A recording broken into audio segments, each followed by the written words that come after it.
ஆன சகோதர சகோதரிகளே, தூய லூர்து அன்னையுடைய பக்தர்களே, இன்றைய நற்செய்தியிலே நம் ஆண்டவராகிய இயேசு கிறிஸ்து விண்ணுலகில் செல்வத்தை சேர்த்து வையுங்கள் என்று சொல்கின்றார். நாம் திருமண வீட்டிற்கு திருமண தம்பதியர்களை சந்திக்க செல்கின்ற பொழுது பெரியவர்கள் வாழ்த்துகிறார்கள். 16 பெற்று பெருவாழ்வு வாழ்க என்று வாழ்த்துவார்கள். தமிழக கலாச்சாரத்தின்படி ஒரு பெருவாழ்வு என்பது 16 செல்வங்களை உள்ளடக்கியதாக இருக்கின்றது. குழந்தைகள், நிலம், வீடு, நோயற்ற வாழ்வு போன்ற 16 செல்வங்களை பெற்று இந்த தம்பதியினர் இந்த உலகிலே பெருவாழ்வு வாழ வேண்டும் என்று வாழ்த்துவார்கள். கிறிஸ்துவை நம்புகின்றவர்களுக்கு எது உண்மையான செல்வம் என்பதற்கு தூய பவுல் அடிகளார் தன்னுடைய மடலில் என்ன சொல்கிறார் என்றால், கிறிஸ்துவை ஆதாயமாக்கி கொள்ள மற்ற எல்லாவற்றையும் நான் குப்பை என கருதுகிறேன் என்று சொல்கின்றார்.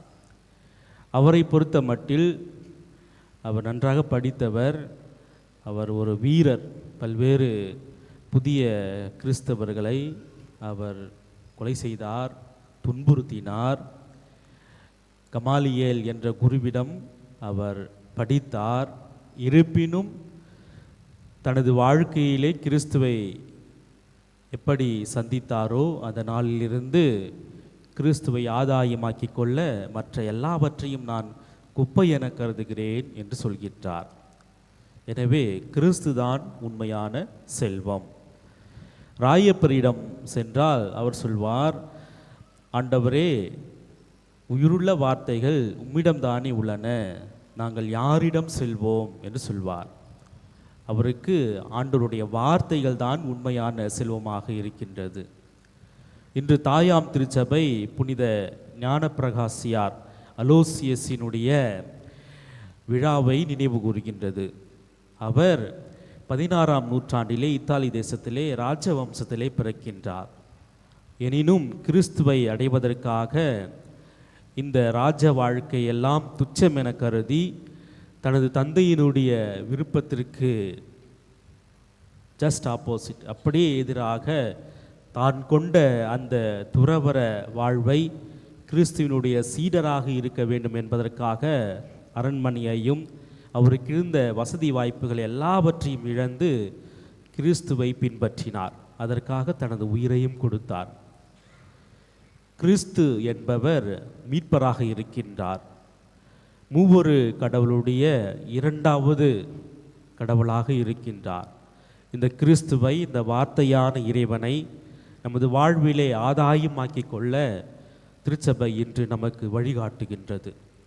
இயேசுவிடம் வர வேண்டும், இயேசுவினுடைய அருகிலே அமர வேண்டும், அவருடைய வார்த்தைகளை கேட்க வேண்டும், அவரிடம் இருக்கின்ற ஞானத்தை நாம் பெற்றுக்கொள்ள வேண்டும் என்று திருச்சபை நம்மை அழைக்கின்றது. நமது அன்றாட வாழ்க்கையிலே, நமது அன்றாட உலக வாழ்க்கையிலே நாம் எவற்றையெல்லாம் செல்வம் என்று கருதுகின்றோமோ அவையெல்லாம் விண்ணுலகில் சேர்க்கப்படுவதில்லை. நமது உண்மையான அன்பும், உண்மையான நேசமும், பாசமும், தியாகமும், நட்பும், பிறரன்பும் தான் நமது வாழ்க்கையினுடைய புண்ணிய கலக்கிலே எழுதி வைக்கப்படுகின்றது. எனவே அன்புமிக்க சகோதர சகோதரிகளே, திருவள்ளுவர் சொல்வது போல, அருளில்லாருக்கு அவ்வுலகம் இல்லை, பொருளில்லாருக்கு இவ்வுலகம் இல்லை. இந்த உலக வாழ்க்கைக்கு தேவையான செல்வங்களை கண்டிப்பாக நாம் கேட்டு பெற வேண்டும். அதே போல மறு உலக வாழ்க்கைக்கு நம்மை தயார்படுத்துகின்ற இறைவனுடைய அருளை இந்த திருப்பலியிலே நாம் ஜெபிப்போம். எல்லாம் வல்ல இறைவன் நம் அனைவரையும் ஆசீர்வதிப்பாராக. ஆமென்.